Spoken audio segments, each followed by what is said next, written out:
আপনি কি জানেন আপনি এখন একটা খাঁচার ভিতরে বন্দী, আর আপনার হাতের এই স্মার্টফোনটাই সেই লিভার যেটা আপনি পাগলের মতো বারবার চাপছেন। একটার পর একটা রিল, ঘন্টার পর ঘন্টা গেমিং, নীল পর্দার এন্ডলেস নেশা। আপনি ভাবছেন আপনি মজা নিচ্ছেন?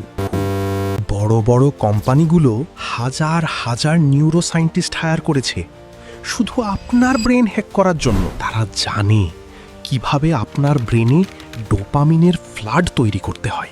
ডোপামিন হলো সেই মিথ্যা আনন্দ যেটা আপনাকে সুখের প্রমিস দেয়, কিন্তু ধীরে ধীরে আপনার ফিউচার কেড়ে নেয়।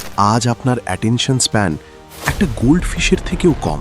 গভীর কাজে মন বসে না, কারণ আপনার ব্রেন এখন সস্তা আনন্দের নেশায় ডুবে আছে।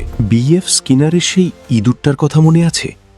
খাবার না পেলেও সে বারবার লিভার চাপত, কারণ সে জানতো না পরের রিওয়ার্ড কখন আসবে। আপনিও এখন ঠিক সেই ইঁদুরটার মতো। প্রতিটা নোটিফিকেশন, প্রতিটা লাইক আপনার মাথার ভিতরে একটা স্ট্রেস ট্রিগার করে।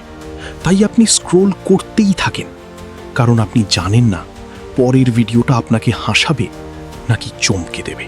এই ইনস্ট্যান্ট প্লেজার আপনার মোটিভেশন শেষ করে দিচ্ছে। Porn, junk food, social media আপনার ডোপামিন লেভেল এত উপরে নিয়ে গেছে, সাধারণ জীবন এখন বোরিং লাগে। একবার ভাবুন, আপনি কি সত্যিই সারা জীবন অন্যের অ্যালগরিদমের গোলাম হয়ে থাকতে চান?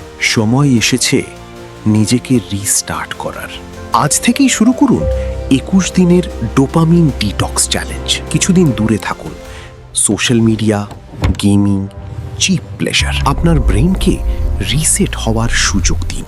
কষ্ট হবে, একাকিত্ব আসবে, কিন্তু মনে রাখবেন, যে নিজের ইমোশন কন্ট্রোল করতে পারে না, সে কখনো নিজের ড্রিম কন্ট্রোল করতে পারে না। জীবনের রিমোট কন্ট্রোল অন্যের হাত থেকে ছিনিয়ে নিন আজই। আপনি কি 21 দিনের চ্যালেঞ্জ নিতে প্রস্তুত? কমেন্টে লিখুন রিসেট।